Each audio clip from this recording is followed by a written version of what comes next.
The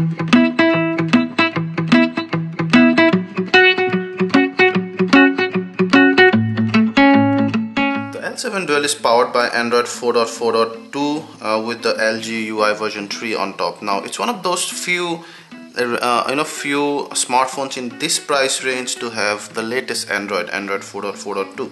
You have the most delicious unlock screen that we've seen. We love this. This came with the G Pro. This kind of gives you a peek on what's underneath it.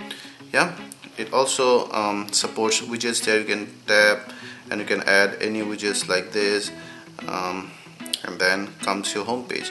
So you can just go ahead and you can create home pages. You see 357 max, and that's home page, the main, and then your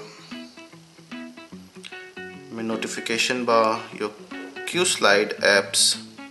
What Qslide Apps does is that these apps can actually be moving around or move around the screen.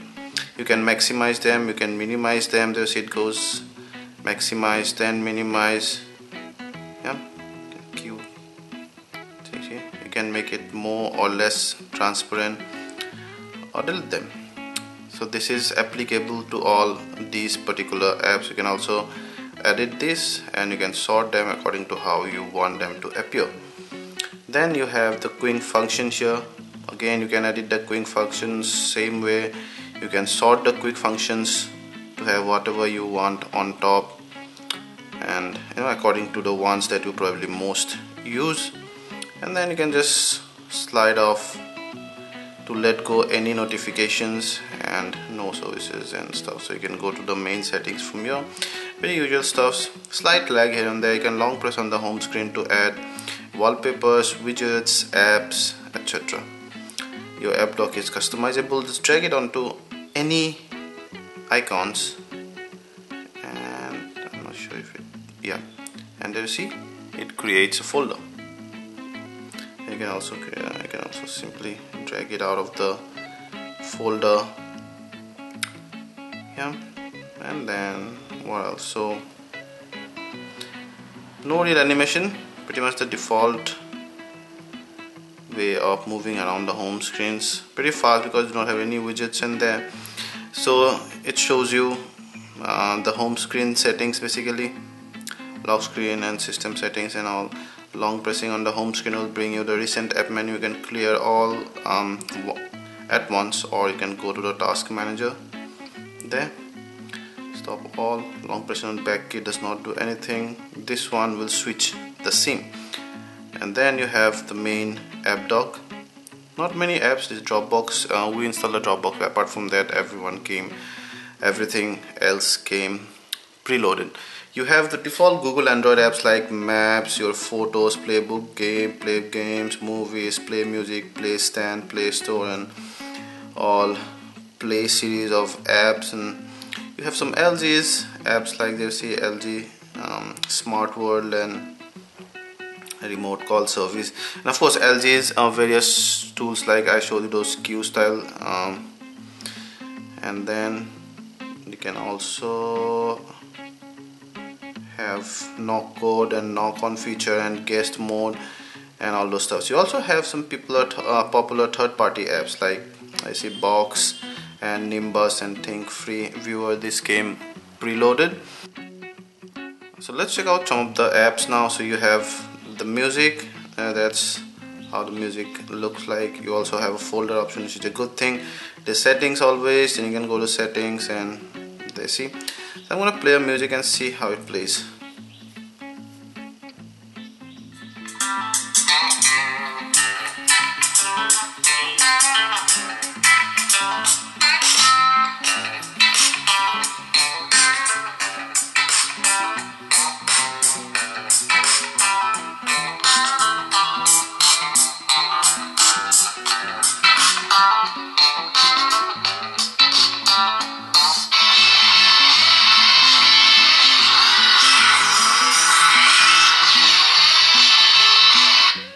As you can see, there is a difference in the sound coming out.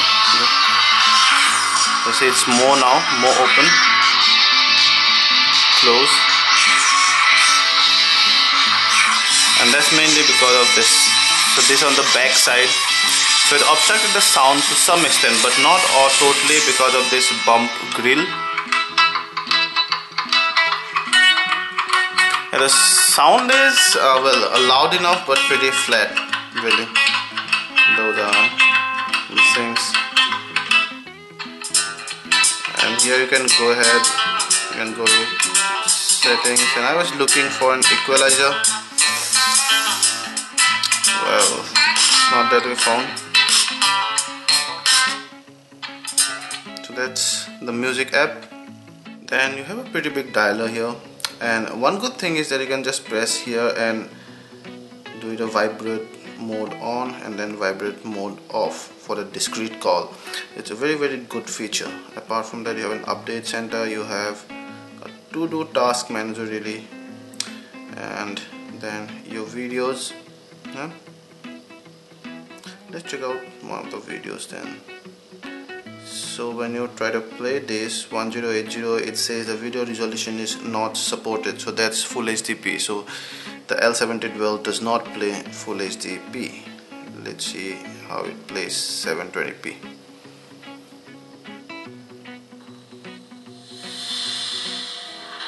My screen is in auto brightness. Not auto brightness, my screen is in half brightness. It does not have an auto brightness, sorry. It's a perfect sync between video and audio. Colors are deep here, black.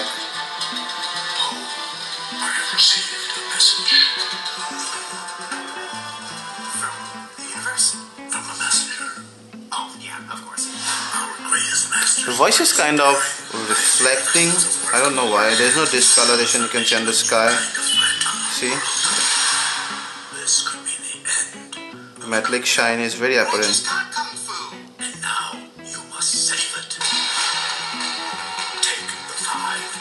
The voice via speakers is really average.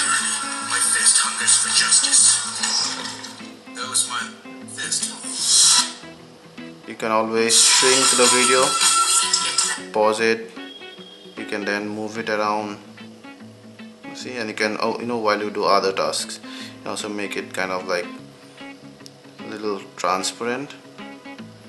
So that's the Qslide feature of the video app for you.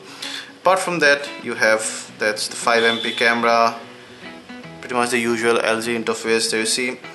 Yeah, so we're in the still mode. Let's click some stills. Pretty fast but not lag free.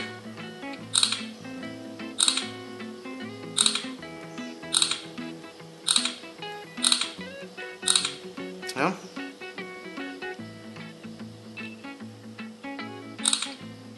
Yeah. So you have a flash settings here, off, on and auto. Then you can switch to your front camera. Then your various mode, normal, panorama, continuous shot and sport. Now we'll go to continuous shot and let's see how it performs.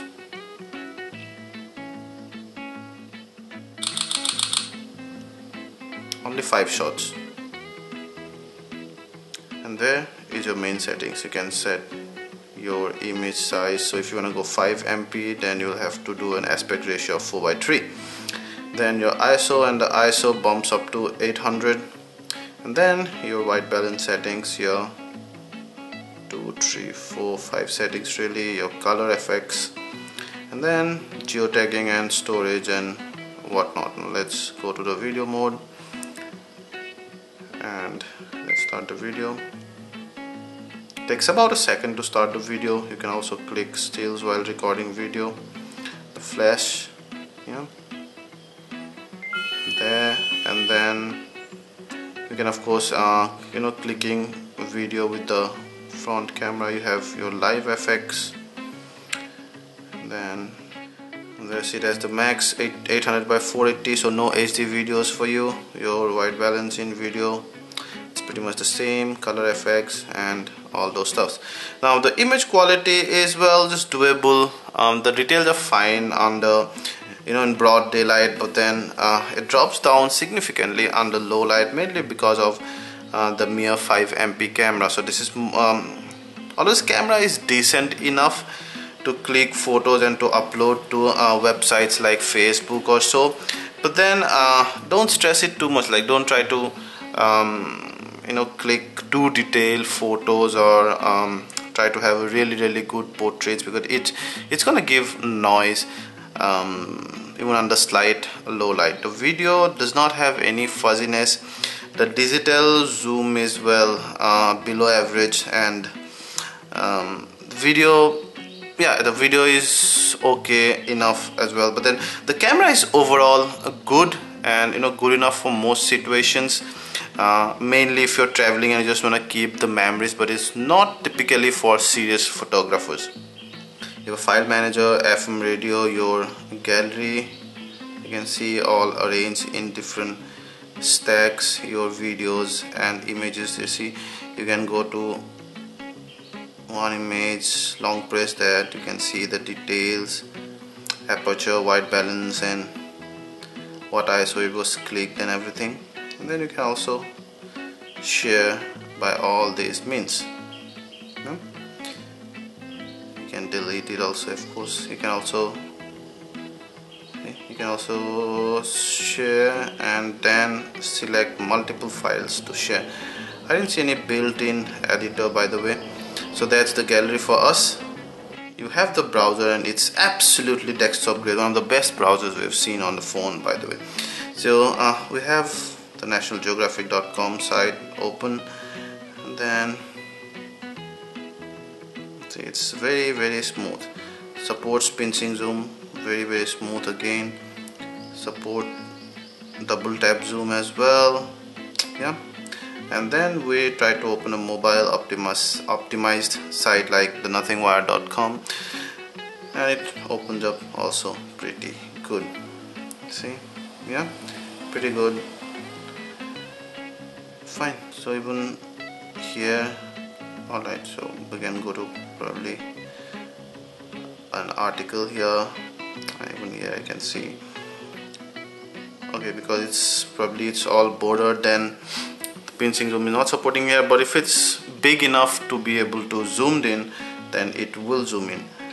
And then we also did an Html5 test, and it scores an incredible 505 out of 555. That's very cool. You have settings, you can force a desktop view, and those are your general settings. So that's the browser, again a very good browser. You have LG backup. It's gonna mainly back it up to SD cards. So those are pretty much about some of the apps. The user interface is very smooth, by the way. At this price point, it's like it's like a premium phone. It lags just a tad bit at times when you're heavily multitasking, and whenever I have widgets loaded up on this screen, but then I formatted it recently, so I do not have any widgets, and it's absolutely fine. There is no problem at all.